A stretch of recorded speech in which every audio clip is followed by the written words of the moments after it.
un importateur de vin en France qui s'était mis d'accord. Donc il y avait un producteur en Espagne et 2 importateurs en France. Et ils s'étaient mis d'accord sur un prix. Et un des importateurs voit que son concurrent casse les prix et vend en dessous du prix qui a été sur lequel il s'était mis d'accord en amont. C'est des questions qui arrivent tous les jours. Et donc la question c'est, et vous, qu'est-ce que vous auriez fait ? Coup de pouce, découvrez le savoir-faire et les idées des entrepreneurs Olim. Il s'appelle Ethan Galam, vous le connaissez, il est entrepreneur, il a longtemps dirigé un fonds d'investissement pendant 6 longues années. Aujourd'hui, il a lancé une start-up qui s'appelle OnePush. Il est également rabbin, bref, il a de multiples cordes à son arc. On est ravis de l'accueillir parce qu'il lance un site internet qui s'appelle Torah.fr, un coup de pouce bien mérité. Ethan Galam, bonjour. Bonjour Cathy. Alors Torah.fr, pour faire quoi exactement ? Pour faire une chose qui, à mon sens, manquait un petit peu de façon générale, mais notamment dans le monde francophone, qui est de montrer que la Torah a à nous parler pour Shabbat, à nous parler pour la cacheroute, mais aussi à nous parler dans notre quotidien et notamment dans notre travail, nos activités professionnelles. Donc c'est les lois du commerce concentrées, traduites en français, expliquées, c'est ça l'idée ? Exactement. L'idée, c'est encore une fois, de donner sa place à la Torah dans une partie de notre vie où un petit peu on l'a laissé de côté. D'accord ? Donc ça veut dire quoi ? C'est venu de votre expérience de businessman, c'est ça ? Exactement. Lorsque j'ai monté mon fonds d'investissement, en fait, j'étais plus souvent chez le Dayan que chez mon comptable ou chez qui que ce soit d'autre. Pourquoi ? Parce qu'il y avait des dizaines de questions. Comment est-ce qu'on rédige un contrat ? Qu'est-ce que je peux dire ? Qu'est-ce que je ne dois pas dire ? Au fond, j'avais la mauvaise pensée à l'époque que d'être un tzaddik, c'est d'être un pigeon. Donc plus on allait dire aux gens, c'est pas grave. Ça veut dire quoi ? Il fallait être... de dire, mais c'est même pas pas grave. Honnête, mais moins connaître. Moins connaître. Mais au fond, si on fait ça avec son notre argent, c'est dommage. Mais au fond, pourquoi pas ? Mais lorsqu'on est des investisseurs, on est en train de faire perdre des investisseurs. Ils n'ont pas investi dans une société pour investir dans un rabbin. C'est pas un bête midrash ici. On est venu pour travailler. Et la Torah ne nous empêche pas de travailler. La Torah nous permet de travailler de façon droite et honnête. Ok, donc on essaye d'expliquer des règles de base, mais des règles qui régissent. Alors ça paraît un peu bizarre quand on ne connaît pas la Torah dans son ensemble, mais il y a des règles qui régissent le commerce. Tout simplement, je vais faire de la vente. Est-ce que j'ai le droit de cacher à un client qu'il existe une offre moins chère parce que je vais essayer de lui vendre l'offre la plus chère ? Est-ce que j'ai le droit de lui parler de mes concurrents en leur disant « Regardez, eux ne font pas ça pour essayer de vendre mon produit » ?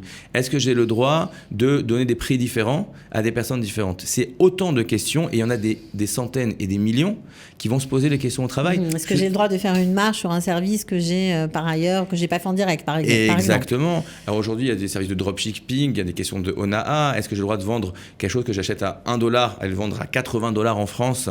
C'est une question. Est-ce que j'ai le droit de faire des reviews de mes collègues dans une grosse société ? On va me demander ce que je pense de mes collègues. Est-ce que j'ai le droit d'écrire que je pense qu'ils sont nuls et ils vont se faire virer ? Est-ce que je dois le faire ? Ou est-ce que j'ai le droit de mentir pour lui faire gagner son travail ? Mais c'est bon pour lui, mais c'est pas bon pour la société. Et moi, je suis payé pour ça. Il y a une infinité de questions. On se rend compte en vous écoutant qu'il y en a infiniment des questions. Tous les jours. Et ce que je trouve magnifique, c'est qu'au fond, si je suis dans cette dynamique de dire, mais au fond, si j'essaie de bien faire Shabbat, c'est que dans mon travail, je dois aussi être honnête. Je veux savoir que chaque centime que j'ai dans la poche, avec lequel je vais payer l'éducation de mes enfants et acheter ma maison, c'est cet argent-là, et de l'argent propre, et de l'argent que j'ai acquis honnêtement. Il dit Shlomo Ameler, Yegiat kapecha kitochel, ashrecha vetovlach. Si tu manges le travail de tes mains, alors c'est bon pour toi, et heureux sois-tu. Ashrecha ve'olam hazeh, vetovlach la'olam haba. C'est bon dans ce monde-ci, parce que tu sais que ton argent, c'est mon argent. Je sais que mes clients, personne ne va venir en disant « tu n'as pas été honnête ». Il y a des gens qui ne sont pas forcément d'accord avec moi, mais personne ne va pouvoir me dire « tu n'as pas été droit dans tes affaires ». Et c'est bon pour moi dans le monde futur, parce que j'arrive, on sait que la première question qu'on pose à une personne à 120 ans, c'est « est-ce que tu étais honnête dans ton travail ?» Donc comme ça, on remplit tout le cahier des charges. C'est important pour vous, ce projet-là, parce que vous faites plein d'autres choses, hein, on le sait, vous êtes vraiment multicarte, mais ça vous tenait à cœur ? Énormément. Pourquoi ? Énormément, parce que déjà, on va dire, le grand combat de ma vie, c'est de montrer que la Torah nous aide dans notre quotidien. La Torah ne nous aide pas à être religieux. La Torah nous permet d'exprimer notre potentiel de la meilleure façon qui soit et d'être des bonnes personnes. Alors, il y a des questions halachiques. Est-ce que j'ai le droit ou j'ai pas le droit ? Des questions éthiques. Est-ce que ça se fait ou ça se fait pas ? Et il y a aussi tout le reste de la vie. Comment est-ce que, par exemple, je vais parler à un employé pour qu'après, il ne soit pas frustré et qu'il n'ait pas envie de se venger sur un autre coup. Il y a du coaching dans la Torah ? De coaching. Il y a 100% de coaching. Et c'est magnifique de montrer que la Torah nous aide à être des bons entrepreneurs, des bons maris, de savoir parler devant des gens, de savoir organiser. Comment est-ce qu'on crée une équipe ? Comment est-ce qu'on s'arrange pour que les gens arrivent à travailler ensemble ?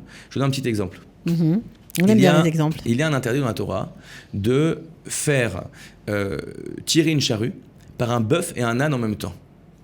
Alors, je vais vous donner deux explications qui ont été données par les sages qui nous apprennent beaucoup pour le travail. Première explication, parce que le bœuf est beaucoup plus fort que l'âne. Et donc, pour l'âne, il sait bien travailler, mais à côté d'un bœuf, il n'arrive pas, il s'essouffle et il n'est pas capable d'exprimer son potentiel. Si je mets dans une équipe 2 personnes qui n'ont pas le même rythme, ça peut pas marcher. Ça explose. Une autre chose, et je pense qui est encore plus jolie, qui est quoi ? Que le bœuf rumine, mais l'âne ne rumine pas.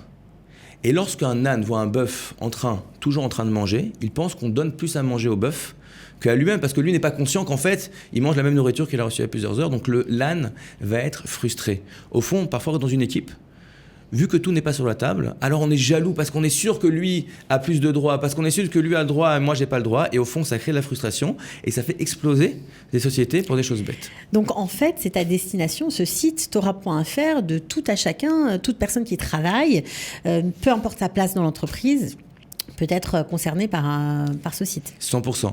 Et même, c'est une question qu'on pose, au fond, ça parlerait même aux non-juifs. Alors, on a fait un site de Torah, évidemment qu'on essaie de parler d'abord au public juif parce que c'est nos traditions, c'est nos lois. Mais ça peut marcher pour tout le monde. Mais ça marche pour tout le monde. Ok.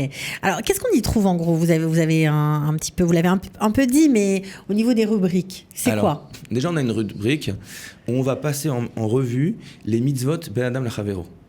Tous ces grands concepts qui vont nous permettre de régir nos interactions avec les personnes, notamment au travail. Les lois de la Shonara, les lois de ne pas voler, qu'est-ce qui s'appelle voler, qu'est-ce qui s'appelle pas voler, les lois de ne pas causer une perte à quelqu'un, de rembourser une perte à quelqu'un, comment est-ce qu'on le fait. Donc ça, c'est une première rubrique où on va vraiment comprendre les grands principes de la Torah dans nos interactions avec les personnes.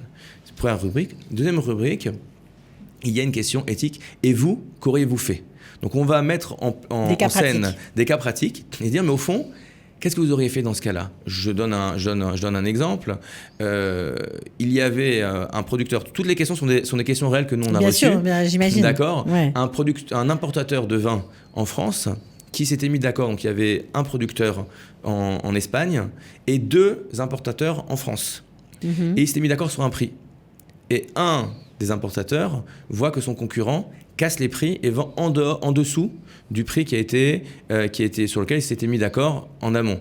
Est-ce qu'il doit tout de suite appeler le producteur pour lui dire « Regarde, il ne respecte pas le contrat ». Est-ce que lui a le droit de se venger en faisant baisser les prix lui aussi pour essayer de le faire tomber, etc. C'est des questions qui arrivent tous les jours. Et donc la question c'est « Et vous, qu'est-ce que vous auriez fait ?» D'accord. Et on essaie de venir dans un second temps apporter les réponses et l'éclairage de la Torah là-dessus. C'est génial.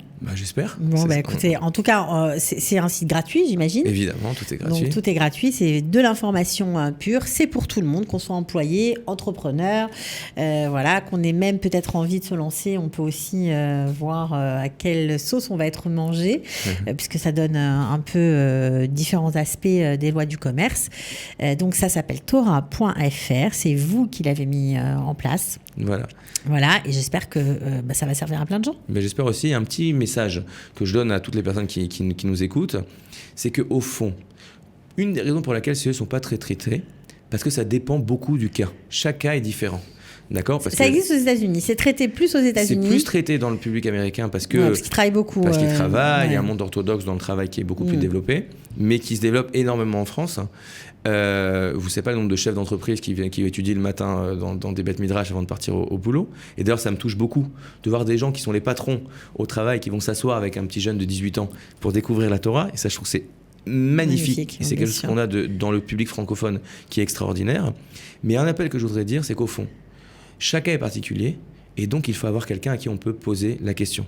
J'ai la chance, depuis qu'on a mis en place le site, et j'espère que ça va grandir, des gens qui nous appellent pour savoir est-ce que j'ai le droit de monter une activité concurrente à celle, je suis payé la journée, est-ce que j'ai le droit le soir de faire une activité concurrente, est-ce que j'ai le droit de passer des entretiens ailleurs pendant que je travaille. Pendant que je travaille. Est-ce que je peux faire des petits coups de fil perso de temps en temps alors que je suis payé dans ma journée.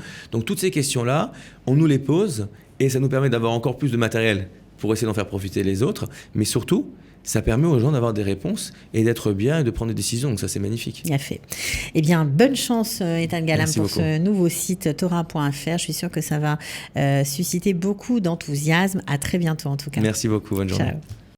Coup de pouce, découvrez le savoir-faire et les idées des entrepreneurs Olim.